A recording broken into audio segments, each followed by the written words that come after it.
Good afternoon, welcome to the Lunchtime News. I'm Kylie Pentelow. First this lunchtime, a judge has told Des Coleman that he can walk away from court without a stain on his character after all charges of road rage against him were dropped. The former East Midlands Today weatherman had been accused of firing a gun at another car on the M1. The judge said the Crown Prosecution Service had been negligent for not checking sooner the previous convictions of a couple making the allegations. Here's our chief news reporter, Quentin Rayner. Des Coleman's defence team at Huntingdon Crown Court argued there had been incompetence and serious negligence throughout the inquiry against him. The former EastEnders actor and BBC weatherman had denied 2 charges of possessing an imitation firearm with intent to cause fear or violence. 2 other assault charges were also dropped. It had been alleged that he'd driven alongside a car on the M1 last May and fired a gun at a car driven by Darren Hunter, which was also carrying his partner Laura Coleman and their young son. The case was dropped because previous convictions weren't checked at an early stage, which undermined the credibility of the key witnesses. Darren Hunter had a number of road rage convictions, including threatening one motorist with a knife.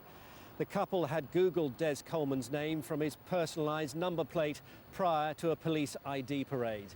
And they tried to sell the story to The Sun days after the alleged incident.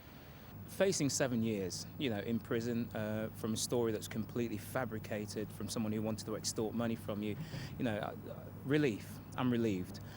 I'm also annoyed that it's taken so long when there were, basic steps that the CPS could have taken that just wouldn't have seen me in this position. I've lost an awful lot. Des Coleman was sacked last month from his job as weatherman on BBC East Midlands Today after making this comment during a live forecast in February. We've got a bit of a rogue 10. That isn't going to happen over the course of tonight. I'll change that for tonight's forecast. It just goes to show you cannot believe everything you see or read. The BBC understood that to be a clear reference to the impending court case and dismissed him for a serious on-air breach of editorial guidelines. I agree with the boss's decision. It was an unfortunate comment and it seen me lose my job. I've got a smile in my heart. I've got a positive attitude. I'll move forward.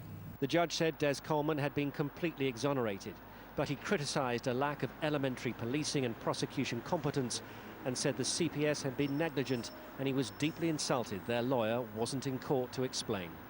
Quentin Rayner, East Midlands Today, Huntingdon Crown Court.